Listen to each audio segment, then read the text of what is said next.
Bayraq mənliyimdir, bayraq kimliyim. Bayraq öz yurdumda öz hakimliyim. Mənliyimizi, kimliyimizi dünyada bir dövlət, xalq kimi təsdiqlədən, bizi tanıdan, yolunda qan töküb can verdiyimiz üç rəngli ayulduzlu müqəddəs bayrağımız hər birimizin qürur mənbəyi and yerimizdir. O yeganə dəyərdir ki, onun qarşısında hamı diz çökür, baş əyir, öpüb başımızın üstünə qaldırırıq. Üzərindəki göy rəngi ilə türklüyümüzü, ucalığımızı, əbədi varlığımızı, qırmızı rəngi ilə müasirliyimizi, yeniləşməni, demokratiyanı, yaşıl rəngi ilə mənəvi köklərimiz olan İslam dininə mənsubluğumuzu özündə əks etdirən bayrağımız ilk dəfə 1918-ci il noyabrın 9-da Azərbaycan Xalq Cumhuriyyəti Nazirlər Şurası tərəfindən təsdiqlənib. 1920-ci il aprelin 28-də Cumhuriyyətin süqut etməsi və Azərbaycanda Sovet hakimiyyətin qurulması ilə bu bayrağımız da ləğv edildi. İkinci dəfə üç rəngli bayrağımız 1990-cı il noyabrın 17-sində Ulu Öndər Heydər Əliyevin sədrliyi ilə keçirilən Naxçıvan Muxtar Respublikası Ali Məclisinin sessiyasında qaldırıldı. 1991-ci il fevralın 5-də isə Azərbaycan Ali Soveti üç rəngli bayrağın dövlət bayrağı kimi qəbul olunması haqqında qanun qəbul etdi. Bayraq sadəcə bir elə bayraq deyil. O bizim devlətçiliyimizin, müstəqilliyimizin rəmzidir. Hər bir evdə gərək Azərbaycanın devlətinin bayrağı olsun. Hər bir evdə və hər bir ailə gərək Azərbaycan bayrağına itaət etsin. Müstəqilliyimizi bərpa etdikdən sonra Azərbaycan dövlət bayrağı milli suverenliyimizin simvolu kimi müqəddəs dövlətçilik rəmzlərindən birinə çevrildi. Azərbaycan Xalq Cumhuriyyətinin yadigarı olan bayrağımız həm də xalqımızın azadlıq məfkurəsinə, milli mənəvi dəyərlərə, ümumbəşəri ideallara sadiqliyimiz idi.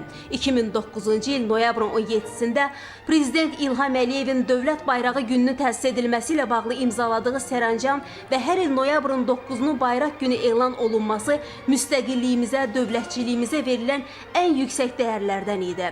Bayraq elə cəsarətdir ki, onun üçün gözümüzü qırpmadan şərəflə ölümə gedirik. Dövlətin və millətin uğurunun, qələbəsinin göstərisinin milli atributu olan üç rəngli ay ulduzlu bayrağımız 44 günlük vətən müharibəsində həm də bizi bir amal uğrunda birləşdirdi. Bayraq uğrunda minlərlə can qurban verdik. Müqəddəs haqq savaşımızda müstəqilliyimizin qorunması, ərazi bütövlüyümüzün təmin olunması yolunda igidlərimiz sinələrini torpağa sipər etdilər. Vətən sevdalıları azad olunan şəhərlərimizdə, qəsəbə və kəndlərimizdə bayrağımızı ucaltmaqla torpağımız bütövləşdi. Qürur mənbəyimiz küçə və prospektlərimizdə dalğalanmaqla yanaşı evlərimizi də bəzədi. Dövlətin şərəf tarixini, mübarizə əzmini bayraqla tanıdan əskər və zabitlərimiz isə onu ürəklərinin üstündə gəzdirdilər. Demişdim ki, gün gələcək və bugün işğal altında olan torpaqlarda qaldırılan Azərbaycan bayrağı azadlıq meydanına gətiriləcəkdir. Və bugün gəldi. Bu tarixi günün şahidi bizik, Azərbaycan xalqıdır. Biz bundan sonra ancaq və ancaq irəli gedəcəyik. 100-dən çox yaşı və tarixi olan bayrağımız həm də dünya Azərbaycanlıları mənəvi birliyinin, vahidliyinin, bölünməzliyinin simvoludur. Xalqımızın azadlığının, varlığının, şərəf və ləyaqətinin, milli birliyinin ifadəsi, hörmət və ehtiramının ünvanı olan dövlət bayrağı mühüm beynəlxalq tədbirlərdə, mədəni toplantılarda, idman yarışlarında qürurla qaldırılır. Dövlət bayrağımız müstəqilliyimizin rəmzi kimi üzv olduğumuz nüfuzlu beynəlxalq təşkilatların, xarici ölkələrdəki səfirliklərimizin binalarının qarşısında dalğalanır.